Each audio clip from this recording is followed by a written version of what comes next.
Hey everybody, it's election season and I got my mail ballot. It is way longer than you would expect because there are a bunch of questions that are not about candidates, and that's what I want to run through today to explain to you what a yes vote or a no vote means on most of these questions. The first is the state amendments. There are 6 constitutional amendments that will potentially change our state constitution. I'm going to go through them one by one and explain what they are. The first one, Amendment 1, is regarding non-partisan school board elections turning into partisan school board elections. Currently, the way school boards are elected is there's an election in August that doesn't say if a candidate is Republican or Democrat. Rather, you vote, anyone can vote for any candidate, and the top 2 candidates, if no one gets 50%, go off to a runoff between those 2 in November. If you vote yes on this amendment, instead, this process would be like other elections where there's a Republican and Democrat primary in August, and the winner of the Republican-Democrat primary will face off in November.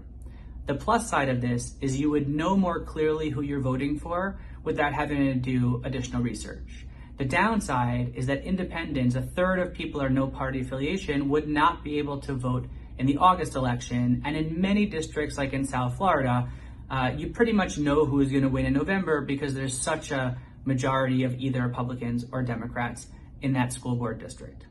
Number 2 is the right to hunting and fishing. So currently we have that right, but it's not in the state constitution. So this would basically codify the right to hunt and fish in the state constitution. A yes vote on this would do that. A no vote would keep the status quo and leave it in the hands of the legislature. Amendment 3, which is top of ticket, top of mind, you'll see a lot of ads, is to allow marijuana usage for recreational purposes for people over 21. A yes vote on this would allow recreational use of marijuana for those 21 plus, and a no vote on this would continue the policy of not allowing recreational marijuana usage, rather only the current medical marijuana usage. Amendment number 4, which is also in the media and in the news, is about abortion.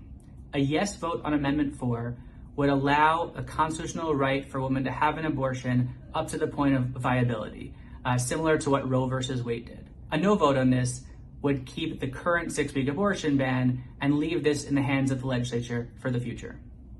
Amendment number 5 is adjusting the homestead tax exemption based on inflation. So currently the first $25,000 of everyone's homesteaded house is tax exempt, but it doesn't adjust for inflation. So this would increase it to like $26,000, $27,000, etc.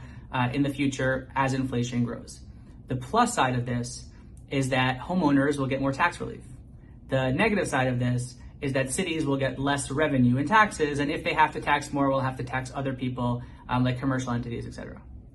And finally, the last constitutional amendment for the state amendments is the repeal of public campaign financing. So currently, small donations are matched to certain public offices like Governor Ron DeSantis, Charlie Crist, Andrew Gillum. Those all had matching campaigns of millions of dollars of donations. A yes vote on this would repeal that policy, and a no vote on this would keep the matching policy in place.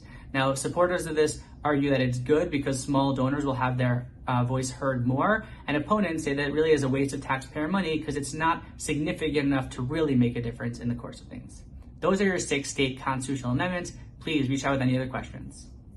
I'm now going to move on to the City of Hollywood Charter questions. The City of Hollywood Charter is like our city's constitution, and there are 6 questions on the ballot. The first sets up, and really the first 5 are pretty procedural and not so impactful. The first one sets up who governs in case the mayor and vice mayor aren't around. Currently, it doesn't say who would be in, the number 1 mayor fill that seat, and so a yes vote would set out the succession plan for the future, and a no vote would leave the status quo, which is a little ambiguous. Questions 2 and 3 are regarding citizens, initiatives, and referendum. So if you vote yes, it would clarify some of the language and have some additional restrictions on people that want to petition, get signatures together to pass a petition, initiative, or a referendum. Makes it a little harder for activists. So a yes vote would clarify the language and make those changes, and a no vote would leave the status quo. For number 4 is whether the city attorney can pretty much hire and fire people under him within his power or her power, as opposed to currently having to go through HR and other processes in the city. If you vote yes, it will give the city attorney that authority to hire and fire under him, and if you vote no, it'll keep the status quo.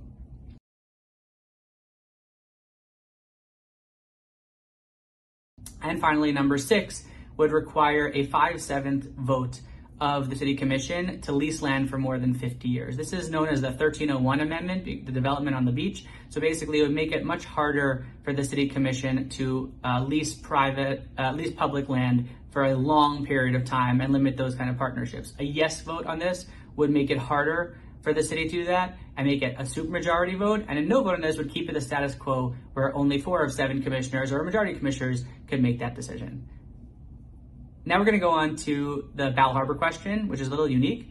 But basically, in Bal Harbour, this would allow Miami-Dade County to levy a 1% additional tax on certain establishments, like food and beverage establishments, to help combat homelessness in the county.